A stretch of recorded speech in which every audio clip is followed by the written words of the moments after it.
So what should you do when your relationship romance just starts to hit a stall, gets dull? This is a common challenge. It happens to pretty much everybody in a long-term relationship. So when the initial thrill and excitement and novelty fade, which they will, it's natural for relationships to enter just, routine, stability and routine. So if you're looking to inject some energy, maybe feel like reviving the spark, there are some things you can do. First, it's communication always. Have an open and honest conversation with your partner about how you're feeling. Express your concerns, that things are feeling a little stale, and talk about, maybe making a commitment to revitalize the relationship together.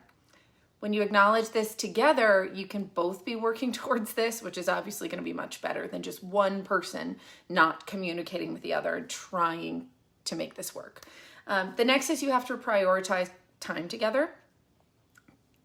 This can be hard, but set aside dedicated time for, date night or weekend getaway or one-on-one time. Explore, hobbies you guys both enjoy.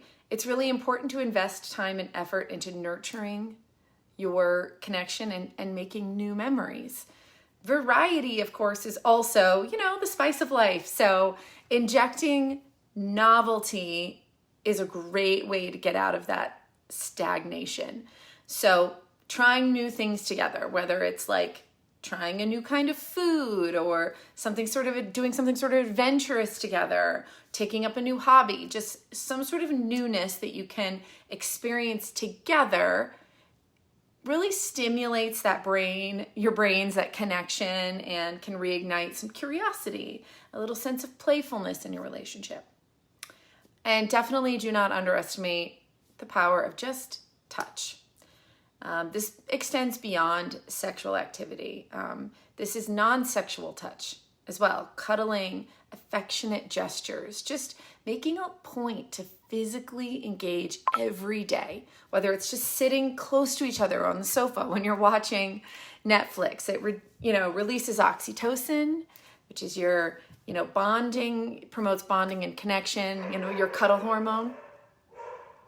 And communication and desires about fantasies my dogs are barking. It's really important. So discuss your sexual desires, discuss new fantasies. It can be very, very exciting. Try to keep in mind, of course, when you're listening to your partner discuss their fantasies, never yuck anybody's yum. But that conversation alone, something you've been fantasizing about, can really reignite that connection, a little adventure in the bedroom.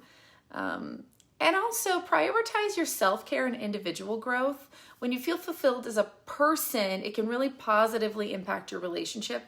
When you are doing something you're passionate about and excited about, that can be very attractive to a partner, and vice versa. You have something new to talk about, something to add to the conversation. So it's also super important that you are making time to have something for yourself. This makes for a stronger, more vibrant relationship. And lastly, don't be afraid to ask for outside help. Couples therapy, relationship coaching, all of these can be great tools, to overcome that kind of stagnation. And a professional therapist can help you facilitate those conversations if they're difficult to have in your relationship, give you tools for how to have those kinds of conversations and strategies. So that can be very helpful if that's an issue.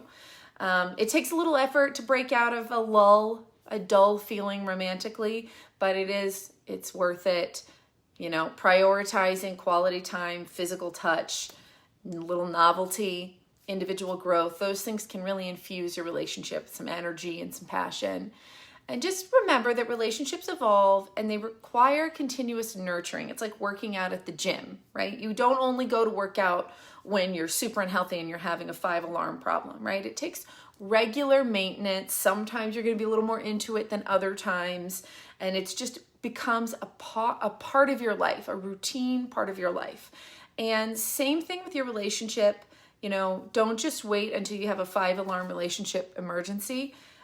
Think of it like going to the gym, something that's always evolving. It's part of your relationship health. It requires maintenance. and sometimes a little focus in one area over another. And so I hope this has been helpful. If you've reached a stagnant point in your relationship, which by the way, I want to say everybody does, because you cannot continue to have those first thrilling feelings you get when you meet somebody and you're just starting out and you're just getting to know them for the first time.